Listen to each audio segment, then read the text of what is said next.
You know, I probably could have just used my natural hair for this cosplay, but here we are. Hello, everyone. My name is Tessa, and this year in January, I cosplayed Mia Fey at Anime Los Angeles. It was a super rushed wig, and I'm honestly not super happy with it. But I still have the wig, and I'm in need of a new brown wig for my Emma Skye cosplay, which feels a little dumb to buy because I'm a natural brunette. So let's reduce, reuse, recycle, and turn this into my Emma Skye wig. Okay, the first thing I do when I am styling a wig is I clip it on around the chin and I put a pin in the top. Then I pull up my reference photo, which I already did to make your life so much easier. And now I have to detangle this. She was crimped and brushed, and then she sat in the top of my closet for months. Just like with human hair, when detangling wigs, you should start from the bottom and work your way up. Because I'd already styled this wig once, I assumed it was in better shape than it was, so I started at about the middle of the wig. This ended up causing a lot more trouble and making the detangling process take a lot longer than it probably would have if I had done it the right way from the start. This wig is a mess. I did not know that she's in such rough condition. I soldiered on though, because when styling a wig, you only have to do that really intense detangle the one time. Now, this wig needs a ton of R&R. Like I said, she has sat in my closet for a long time. So, what we're going to do is run a flat iron through it to just help the fibers relax a little bit and to straighten it because it has some weird wave. I'm going to section it off and then work on this bottom section first. Watching specifically this clip, you might notice a little bit of glitter in the wig. That's because this wig has honestly gone through 2 or 3 lives before turning into Emma. And at one point, I tinseled the bottom couple layers because the whole thing was going to have gold tinsel all the way through. I ended up using it for something else, but the tinsel stayed to add just a tiny bit of sparkle that is barely perceptible usually. Now that the wig has gotten a little spotty, it's time to start on the actual styling, which means the fun decorative glasses need to come off so that I can put my real glasses on and see what I'm doing. For this wig, the first step is getting out the glue pieces I used during Mia's styling, which should not be too difficult to do. We will just then have to work around a bald spot on the front. Normally the glued styles I do in wigs are pretty difficult for me to take out, but Mia's bangs were done with the watered down remainder of a bottle of glue, so peeling off the bangs I added only took a little bit of coaxing. Once that was done, I sectioned out a new part line for Emma's bangs, pulling them off to the side and doing an initial rough cut for the length of the bangs.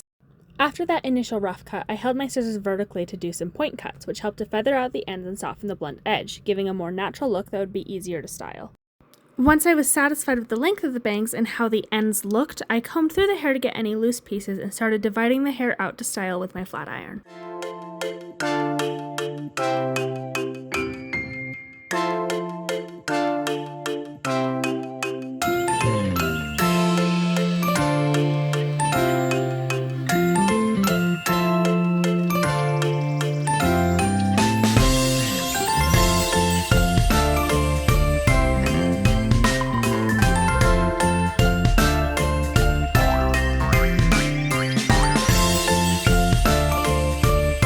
I ran out of storage!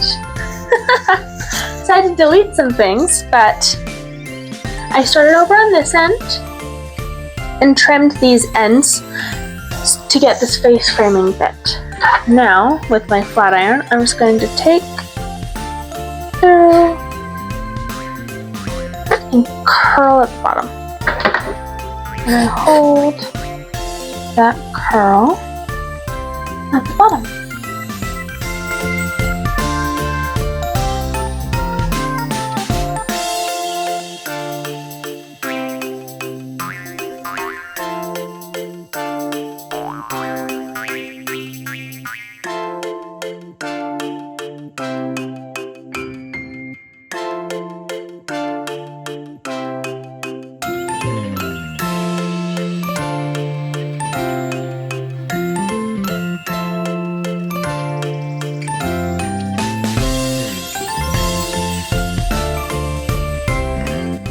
The bangs were a long process of using my flat iron to get the general shape, adjusting that shape once the fibers were just barely cool enough to handle, and then pinning the hair in place so that the cooling process could help set the hairstyle. Dividing the bangs into multiple sections helps to make this process go a lot quicker and smoother, as I had less hair to work with at each time.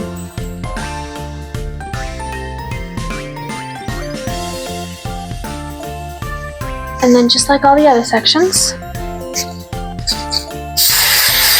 I will spray it with my hairspray before working on any flyaways.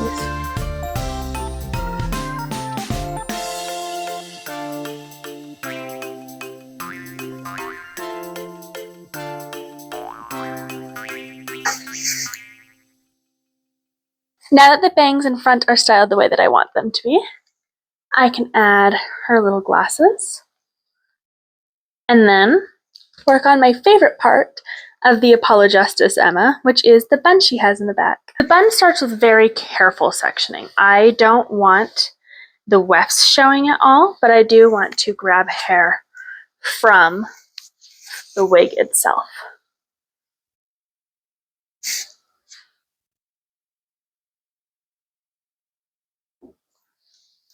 So what I'm doing is taking this piece and putting it over hair that has already come down.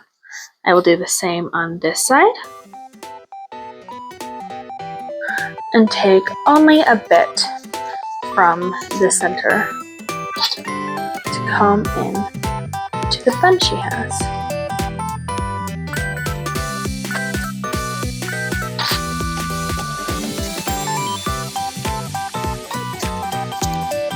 The higher the bun or ponytail or whatever you are doing sits, the more precarious this becomes. Make it about here.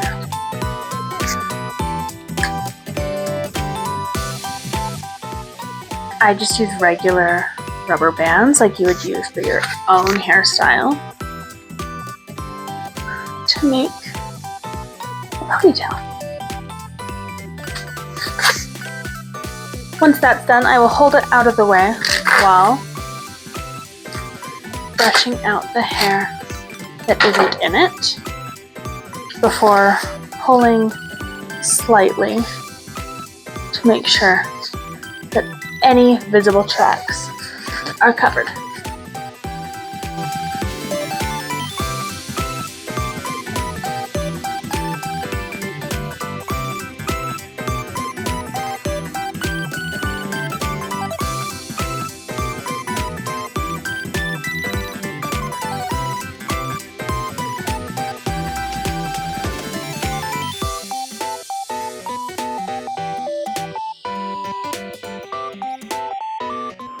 Personally, buns are the hardest part of any wig style for me to get exactly how I want it to be. I spend a lot of time feeling like I'm in 2016 trying to get the perfect messy bun, just wrapping it around again and again, folding it different ways, pinning it different ways until I finally get somewhere that I feel like I like the bun. And Emma was no exception to this rule.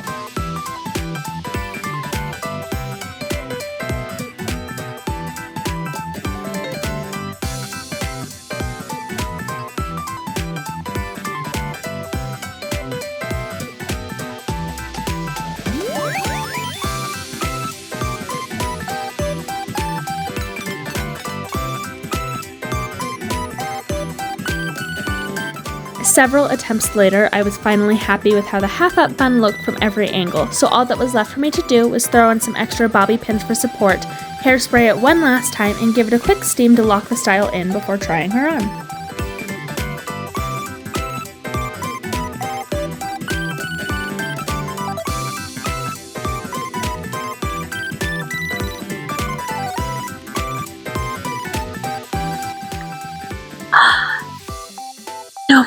Nobody told me my wig cap was that far down.